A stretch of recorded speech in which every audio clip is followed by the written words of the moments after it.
ಇನ್ನು ರಾಜ್ಯದಲ್ಲಿ ಇಂದು ಮತ್ತೆ 44 ಕೊರೋನಾ ಕೇಸ್ ಪತ್ತೆಯಾಗಿದೆ. ರಾಜ್ಯದಲ್ಲಿ ಒಟ್ಟು ಸಕ್ರಿಯ ಪ್ರಕರಣ 79ಕ್ಕೆ ಏರಿಕೆ ಆಗಿದೆ. ಈಗಾಗಲೇ ರಾಜ್ಯಾದ್ಯಂತ ಕೊರೋನಾ ಕಟ್ಟೆಚ್ಚರ ವಹಿಸಲಾಗ್ತಾ ಇರುವಂಥದ್ದು. ಇವತ್ತು ಕೂಡ ಅಧಿಕಾರಿಗಳ ಸಭೆಯನ್ನು ನಡೆಸಿದ್ದಾರೆ.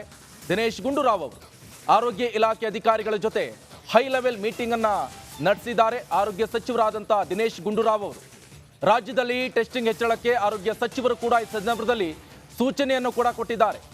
ಕೊರೋನಾ ಮುನ್ನೆಚ್ಚರಿಕೆ ಕ್ರಮಗಳ ಕುರಿತು ಅಧಿಕಾರಿಗಳಿಂದ ಮಾಹಿತಿಯನ್ನು ಕೂಡ ಆರೋಗ್ಯ ಸಚಿವರು ಸಂಗ್ರಹಿಸ್ತಾ ಇರುವಂಥದ್ದು. ನಾಳೆ ಕೇಂದ್ರ ಆರೋಗ್ಯ ಸಚಿವರ ಸಭೆಯಲ್ಲೂ ಕೂಡ ದಿನೇಶ್ ಗುಂಡೂರಾವ್ ಅವರು ಭಾಗಿಯಾಗ್ತಾ ಇದ್ದಾರೆ.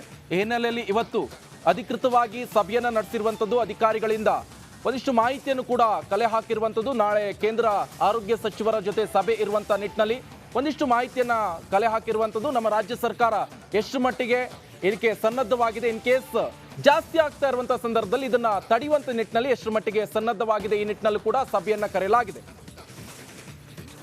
ಟೆಸ್ಟಿಂಗ್ ಅನ್ನು ಹೆಚ್ಚು ಮಾಡ್ಕೋಬೇಕಾಗಿದೆ. ನಮ್ಮ ಹತ್ರ RT-PCR ಕಿಟ್ಸ್ ಇದೆ. ಆದರೆ ಇನ್ನು ಕೆಲವು ಏನು VMT ಅಂತ ಏನು ಹೇಳ್ತೀವಿ, VTM ಒಂದು ವೈರಲ್ ಟ್ರಾನ್ಸ್ಪೋರ್ಟ್ ಮೀಡಿಯಾ, ಅದು ಸ್ವಲ್ಪ ಕೊರತೆ ಇದೆ. ಅದನ್ನು ಈಗಾಗಲೇ ಖರೀದಿ ಮಾಡೋದಕ್ಕೆ ಹೇಳಿದ್ದೀವಿ. ಸೊ ಅದು ಕೂಡ ಸಪ್ಲೈ ಒಂದು 2-3 ದಿವಸದಲ್ಲಿ ಅದು ಪ್ರಾರಂಭ ಆಗ್ತದೆ. ಸೊ ನಾಳೆಯಿಂದ ಟೆಸ್ಟಿಂಗನ್ನು ಕ್ರಮೇಣವಾಗಿ ಹೆಚ್ಚು ಮಾಡ್ತಾ ಹೋಗ್ತೀವಿ. ಶುಕ್ರವಾರ ಶನಿವಾರಕ್ಕೆಲ್ಲ ಕನಿಷ್ಠ ಒಂದು ದಿವಸಕ್ಕೆ ಒಂದು 5,000 ಟೆಸ್ಟ್ ಆಗ್ತಕ್ಕಂಥದ್ದಕ್ಕೆ ನಮ್ಮ ಗುರಿ ಇಟ್ಕೊಂಡಿದ್ದೀವಿ.